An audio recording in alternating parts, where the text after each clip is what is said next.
ನಿನ್ನ ನೋಡಿದ್ರೆ ನಗ್ಬೇಕು ಅಳ್ಬೇಕು ಗೊತ್ತೇ ಆಗಲ್ಲ ವಿಕ್ಕಿ. ಏಯ್ ಸಾಕ್ ಮಾಡಿ ನಿನ್ ನಗುನ. ನಿನ್ ಕಣ್ಣಿ ನಾನು ಜೋಕರ್ ತರ ಕಾಣ್ತಾ ಇದ್ದೀನಾ? ನಗೋದು ಬೇಡ ಸರಿ, ಆದ್ರೆ ಬೇಕು ಅಂದ್ರೂ ನನಗಳು ಬರಲ್ವೇ? ನನ್ನ ಲೈಫಲ್ಲಿ ಒಂದ್ಸರಿನೂ ನಾನು ಹತ್ತಿಲ್ಲ. ಬೇಕಿದ್ರೆ ಬೇರೆಯವ್ರನ್ನ ಅಳಿಸಿದಿ. ನಿನ್ ಲೈಫ್ ಕತೆನ ನನ್ನ ಹತ್ರ ಯಾಕೆ ಹೇಳ್ತಿದ್ಯಾ? ನಿನ್ನ ಹತ್ರ ಮಾತಾಡೋದು ಸುಮ್ಮನೆ ಟೈಮ್ ವೇಸ್ಟು. ಇರೋ ವಿಕ್ಕಿ, ನಿನ್ ಲೈಫ್ನ ಇಷ್ಟು ಬೇಗ ಬಿಟ್ಟಾಕ್ಬಿಡ್ತೀಯಾ?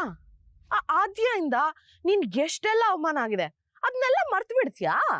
ಇದು ನನ್ನ ಆದ್ಯ ವಿಚಾರ. ನಿನ್ನ ಹತ್ರ ಡಿಸ್ಕಸ್ ಮಾಡಕ್ಕೆ ನನಗೆ ಇಂಟ್ರೆಸ್ಟ್ ಇಲ್ಲ. ಏನ್ ಗೊತ್ತಾ ವಿಕ್ಕಿ, ನಾನು ನೀನು ಒಂದೇ ತರ, ಇಬ್ರು ಒಂದೇ ದೋಣಿಲ್ ಪ್ರಯಾಣ ಮಾಡ್ತಾ ಇದೀವಿ. What do you mean? ನಾನು ನೀನು ಇಬ್ರು ಮದ್ವೆ ಮಂಟಪದಲ್ಲಿ ಅವಮಾನ ಅನುಭವಿಸಿದೀವಿ.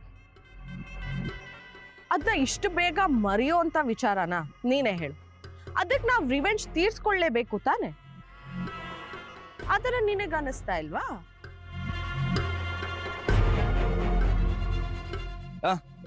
ನನಗೆ ಯಾವ ರಿವೆಂಜ್ ಬೇಡ, ನಂಗೇನು ಬೇಡ. ಆದ್ಯ ಆದ್ಯ ಬೇಡ್ವಾ? ಆದ್ಯ ಬೇಕು, ಆದ್ರೆ ಅವಳ ಮೇಲೆ ರಿವೆಂಜ್ ತೀರ್ಸ್ಕೊಳಕ್ಕೆ ನನಗಿಷ್ಟ ಇಲ್ಲ. ಇಷ್ಟೊಂದು ಒಳ್ಳೆಯವನಾಗ್ಬಿಟ್ಯಾ ವಿಕ್ಕಿ? ಈ ಒಳ್ಳೆಯವ್ರಿಗೆಲ್ಲ ಇಲ್ಲಿ ಕಾಲ ಇಲ್ಲ. ಇಬ್ರು ಇನ್ನೋಸೆಂಟ್ಗಳ ತರ ಮಂಟಪದಲ್ಲಿ ಕೂತಿದ್ವಿ, ಆದ್ರೆ ನಮಗೇನಾಯ್ತು? ಇತ್ತ ಆ ಅಭಿ ನನಗ್ ಮೋಸ ಮಾಡ್ದ, ನಿನಗೆ ಆ ಆದ್ಯ ಮೋಸ ಮಾಡಿದ್ಲು. ಅಭಿ ತಪ್ಪು ಮಾಡಿದ್ನ ಮುಚ್ಚಿಟ್ಟು ಮದ್ವೆ ಮಂಟಪಕ್ಕೆ ಬಂದ. ಅದ್ ನನಗ್ ಗೊತ್ತಾಗಿ ನನ್ಗೆ ಇಷ್ಟ ಇಲ್ದೆ ನಾನು ಹೊರಗೆ ಬಂದೆ. ಆದ್ರೆ ನಿನ್ ವಿಚಾರ ಅದಕ್ಕಿಂತ ವರ್ಸ್ಟ್. ಆದ್ಯ ಆಮೇನ್ ಲವ್ ಮಾಡ್ತಿದ್ದಾಳೆ ಅಂತ ಗೊತ್ತಿದ್ರು ನೀನ್ ಅವಳಗ್ ಬಾಳ್ ಕೊಡಕ್ ಹೋದೆ. ಆದ್ರೆ ಅವಳು ಇನ್ ರಿಟರ್ನ್ ಏನ್ ಮಾಡಿದ್ಲು? ನೀನ್ ನನಗೆ 3 ನಾಮ ಇಟ್ಟು ಓಡ್ ಹೋದ್ಲು. ನಿನ್ಗೆ ಕಿಚ್ಚು ಅನ್ನೋದೇ ಇಲ್ವಾ ವಿಕ್ಕಿ? ಅಲ್ವೋ, ನಿನ್ ಲೈಫ್ ಅಲ್ಲಿ ಅವಳು ಗುಲಾಮನ್ ತರ ಬದುಕ್ಬೇಕಾ? ನೀನೇ ಯೋಚನೆ ಮಾಡು.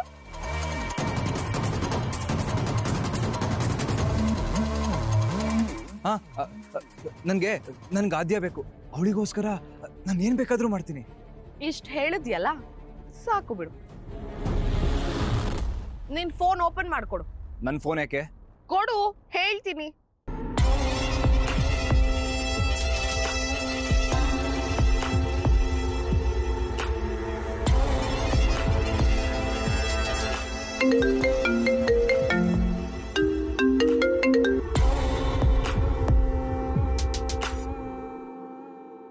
ತಗೋ, ನನ್ನ ನಂಬರ್ನ ಸೇವ್ ಮಾಡಿದ್ವಿ.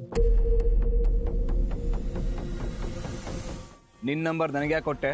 ನಾನು ಒಂದು ದೊಡ್ಡ ಕೆಲ್ಸಕ್ಕೆ ಕೈ ಹಾಕಿದ್ದೀನಿ. ಅದಕ್ಕೆ ನಿನ್ನ ಹೆಲ್ಪ್ ಕೂಡ ಬೇಕು.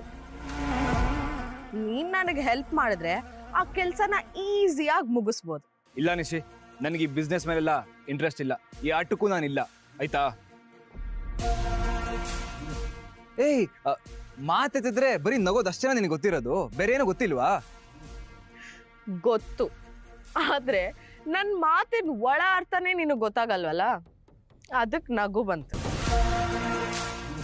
ನೋಡು, ನಿನ್ ಜೊತೆ ಯಾವ ಬಿಸ್ನೆಸ್ ಮಾಡೋದಕ್ಕೂ ನನಗೂ ಇಂಟ್ರೆಸ್ಟ್ ಇಲ್ಲ. ನಾನು ಹೇಳಿದ್ದು ಬೇರೆನೇ ಕೆಲಸ. ಅದೇ ಏನ್ ಕೆಲಸ? ಹೇಳ್ತೀನಿ, ಸ್ವಲ್ಪ ವೇಟ್ ಮಾಡು. ನಾನು ಮತ್ತೆ ನಿನಗೆ ಕಾಲ್ ಮಾಡ್ತೀನಿ. ಇಬ್ರು ಸೇರಿ ಏನಾದರೂ ಪ್ಲಾನ್ ಮಾಡಿದ್ರಾಯ್ತು, ಸರಿನಾ? ನಾನು ಬರ್ತೀನಿ. ಬಾಯ್ ವಿಕ್ಕಿ.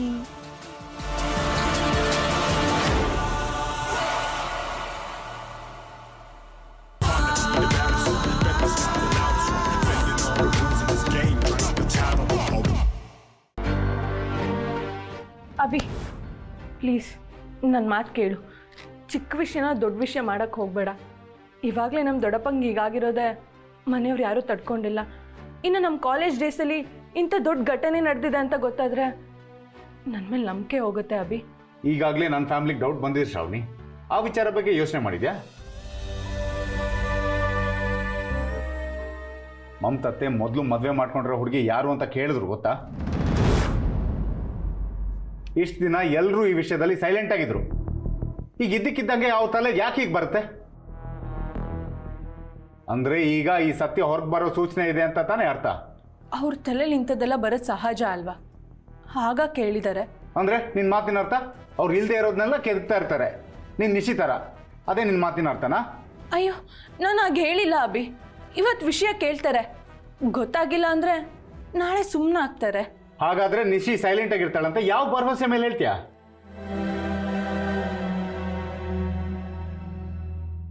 ಇದನ್ನ ಯಾರಿಗೂ ಹೇಳ್ಬಾರ್ದು, ಹೇಳಿದ್ರೆ ಅವಳು ಮರ್ಯಾದೆ ಹೋಗುತ್ತೆ ಅಂತ ಅವಳು ಯೋಚನೆ ಮಾಡ್ತಾಳೆ ಅಂತಿದ್ಯಾ? ಆ ಥರ ತಂಗಿನ ನಾನು ಪಡ್ಕೊಂಬಂದಿಲ್ಲ.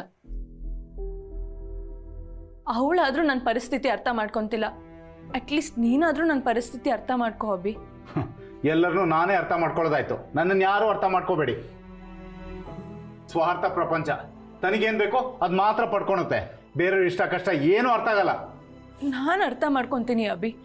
ನಿನ್ನ ಕಷ್ಟಗಳು ನನ್ನ ಕಷ್ಟಗಳಿದ್ದಂಗೆ ಅಲ್ವಾ? ಇದೆಲ್ಲ ಬರೀ ಕೇಳಕ್ಕೆ ಚೆನ್ನಾಗಿರುತ್ತೆ, ಯಾವುದು ಪ್ರಾಕ್ಟಿಕಲ್ ಆಗಿರೋದನ್ನ ನಾನು ನೋಡೇ ಇಲ್ಲ. ನೋಡಿ ಶ್ರಾವಣಿ, ನನ್ನ ಕಷ್ಟಗಳು ನಿನ್ನ ಕಷ್ಟಗಳಂತ ಅಂದ್ಕೊಳೋದೇನು ಬೇಕಾಗಿಲ್ಲ. ಆದರೆ ನನ್ನ ಫ್ಯಾಮಿಲಿ ಮುಂದೆ ನನ್ನ ತಲೆ ತಗ್ಸ್ತಾ ಇರೋಗಿ ನೋಡ್ಕೊ ಅಷ್ಟೇ. ನಾನು ಏನು ಮಾಡಬೇಕು ಹೇಳು ಅಭಿ? ನಾಳೆ ನಿಶಿ ನಮ್ಮ ಫ್ಯಾಮಿಲಿ ಮುಂದೆ ಇದನ್ನೆಲ್ಲ ಹೇಳದೇ ಇರೋ ಥರ ನೋಡ್ಕೋಬೇಕು. ಏನು ಯೋಚನೆ ಮಾಡ್ತಾ ಇದೆಯಾ? ಹೇಗಿದ್ರು ಮನೆ ಬಿಟ್ಟು ಹೋಗ್ತಾ ಇದ್ದೀನಿ, ಗೊತ್ತಾದರೆ ನನಗೇನು ಡಿಫ್ರೆನ್ಸ್ ಆಗಲ್ಲ ಅಂತೆಲ್ಲ ಯೋಚನೆ ಮಾಡಬೇಡ. ಹೇಳು, ನಿಶಿನ ತಡಿತ್ಯಾ?